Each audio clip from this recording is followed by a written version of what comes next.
ಏನಪ್ಪ ಕೋಳಿ ಕೂಗಿಸ್ತಿದ್ದೀನಿ ಅಂತ ನೋಡ್ತಿದ್ದೀರಾ? ಹೌದು. ಯಾಕಂದರೆ ನಾನಿವತ್ತು ಇರೋದು ನಮ್ಮೂರಲ್ಲಿ. ನಮ್ಮ ಹಳೆ ಮನೆ ಇದು ಆ್ಯಕ್ಚುಲಿ. ಇಲ್ಲಿ ನಮ್ಮಮ್ಮ ಮತ್ತು ನನ್ನ ತಂಗಿ ಇದ್ದಾರಲ್ಲ, ಇದೇ ನಮ್ಮ ಮನೆ, ಇದೇ ನಮ್ಮ ಊರು. ಇದು ದೊಡ್ಡ ಮನೆ. ಆವಾಗಿನ ಕಾಲದಲ್ಲಿ ಇಬ್ಬರು ಅಣ್ಣ ತಮ್ಮಂದಿರು ಸೇರಿ ಕಟ್ಟಿದಂಥ ಮನೆ. ಬಟ್ ಇವಾಗೆಲ್ಲ ಡಿವೈಡ್ ಆಗಿ ಹೋಗಿದೆ. ನಮ್ಮೂರಲ್ಲಿ ಇವತ್ತು ನಾಗರಹಬ್ಬ ಇತ್ತು. ಸೊ ಹಾಗಾಗಿ ನಾವೆಲ್ಲರೂ ಹೋಗಿದ್ವಿ. ಸೊ ಯೂಶ್ವಲಿ ನಾಗರಹಬ್ಬನ ನಮ್ಮ ಮನೇಲಿ 4 ಜನ ಸೊಸೆಯರಿದ್ದಾರೆ, ಅವರೆಲ್ಲರೂ ಸೇರಿ ಒಟ್ಟಿಗೆ ಮಾಡ್ತೀವಿ. ಮನೇಲಿ ನಾವು ಫಸ್ಟು ಹುತ್ತಕ್ಕೆ ಪೂಜೆ ಮಾಡಿ, ಅಲ್ಲೂ ಎಡೆ ಇಟ್ಟು ಅಲ್ಲಿ ಸ್ವಾಮಿನ ಮಾಡಿ ಈ ಥರ ಎಲ್ಲ ರೆಡಿ ಮಾಡಿಕೊಂಡು ಆಮೇಲೆ ಹುತ್ತಕ್ಕೆ ಅದನ್ನು ತಗೊಂಡೋಗಿ ಅಲ್ಲೂ ಕೂಡ ತನಿ ಎರಿತಾರೆ. ಯೂಶ್ವಲಿ ನಮ್ಮ ಕಡೆ ಎಲ್ಲ ಕರ್ಪೂರ ಎಲ್ಲ ಹಚ್ಚೋದಿಲ್ಲ. ಕಾಯಿಮಟ್ಟೆಯಲ್ಲಿ ಬೆಣ್ಣೆನ ಹಾಕ್ಕೊಂಡು ಕೆಂಡದಲ್ಲಿ ಸ್ವಾಮಿಗೆ ಪೂಜೆನ ಮಾಡ್ತೀವಿ. ಇದು ಇಲ್ಲಿನ ಒಂದು ವಿಶೇಷತೆ. ಸೊ ಊರವರೆಲ್ಲ ಒಟ್ಟಿಗೆ ಹೋಗೋದು ಹುತ್ತದ ಹತ್ರ. ಸೊ ಎಲ್ಲರೂ ಒಂದ್ಸಲ ಬರ್ತಾವ್ರೆ ಅಂತ ಗೊತ್ತಾದ ತಕ್ಷಣ ತಗೊಂಡು ಪ್ರಸಾದನ ಹೆಬ್ಬಾಗ್ಲಿಂದ ಹೊರಗಡೆ ಹೋಗ್ತೀವಿ. ಸೊ ನಾವೆಲ್ಲ ಇಲ್ಲಿ ನಿಂತ್ಕೊಂಡು ಕಾಯ್ತಾ ಇದ್ವಿ. ಅವರೆಲ್ಲ ಹೆಬ್ಬಾಗ್ಲನ್ನ ಒಂದು ರೌಂಡ್ ಹಾಕ್ಕೊಂಡು ಬರ್ತಾಯಿದ್ರು. ಎಲ್ಲ ಅವ್ರವ್ರ ಮನೆಯವ್ರಿಗೋಸ್ಕರ ಕಾಯ್ತಿದ್ದಾರೆ. ಅವ್ರು ಬಂದ ತಕ್ಷಣ ಜಾಯ್ನ್ ಆಗ್ತಾರೆ.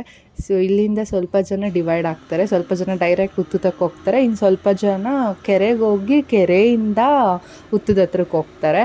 ಸೊ ಹೀಗೆ ನಮ್ಮ ಕಡೆ ನಾಗರ ಪಂಚಮಿ ಮಾಡೋದು. ಇದು ನಮ್ಮ ಅಪ್ಪನವರು ಆಯಿತಾ. ಇಲ್ಲಿ ಉಗೇದನ್ನ ಅಂತ ಮಾಡ್ತಾರೆ. ಅಂದರೆ ಚಿಲ್ಕೋರೆ ಕಾಳು, ತುಂಬ ಮಸಾಲೆ ಎಲ್ಲ ಯೂಸ್ ಮಾಡಲ್ಲ. ಆಗಿನ ಕಾಲದಲ್ಲೆಲ್ಲ ಹೆಂಗೆ ಮಾಡ್ತಿದ್ರು ಹಂಗೆ ನಡೆಸ್ಕೊಂಬಂದಿದ್ದಾರೆ. ಉಗೇದನ್ನದ ಜೊತೆಗೆ ಅಕ್ಕಿ ಉಂಡೆನೂ ಮಾಡ್ಕೋತಾರೆ. ಇನ್ನು ಮಾಮೂಲಿ ದೇವರಿಗೆ ಹಸಿ ಹಾಲನ್ನ ತೊಗೋತಾರೆ, ಬೆಣ್ಣೆ ತೊಗೋತಾರೆ. ಸೊ ಹುತ್ತಕ್ಕೆಲ್ಲ ಪೂಜೆ ಮಾಡಿ ಅಲ್ಲಿರೋ ಅರಿಶಿನ ದಾರನ ಎಲ್ಲರೂ ಕಟ್ಕೊತೀವಿ. ಅದಾದಮೇಲೆ ಎಲ್ಲರೂ ಸಾಲಲ್ಲಿ ಕುತ್ಕೊಂಡು ಆ ಪ್ರಸಾದನ ತಿಂತೀವಿ. ಎಲ್ಲರೂ ಮನೆಯವ್ರ ಪ್ರಸಾದನ ಎಕ್ಸ್ಚೇಂಜ್ ಮಾಡ್ಕೋತೀವಿ.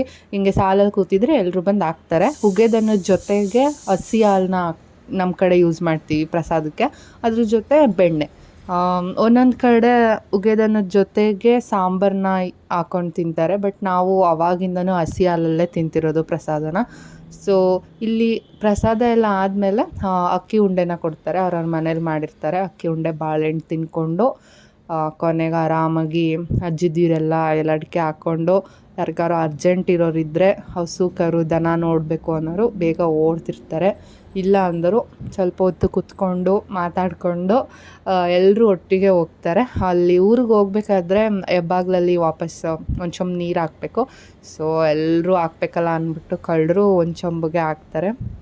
ಸೊ ಒಬ್ಬರು ಹೋಗಿ ಹಾಕಿದ್ರೆ ಮುಗೀತು. ಕೊನೆಗೆ ಆಂಟಿ ಇಲ್ಲಿ ಹುತ್ತದ್ದು ಪ್ರಸಾದನ ಎಲ್ಲರೂ ತಲೆಗೂ ಸಾರ್ತಿದ್ರು. ಅದನ್ನೆಲ್ಲ ಮುಗಿಸ್ಕೊಂಡು ನಾವು ಇನ್ನೇನು ಮನೆ ಕಡೆ ಹೊರಟ್ವಿ ಫ್ರೆಂಡ್ಸ್. ಇಷ್ಟೇ, ಇದಾಗಿತ್ತು ಇವತ್ತಿನ ಮಿನಿ ವಿಲಾಗ್. ನಮ್ಮೂರಲ್ಲಿ ಹೀಗೆ ನಾಗರ ಪಂಚಮಿ ಮಾಡೋದು. Thank you so much.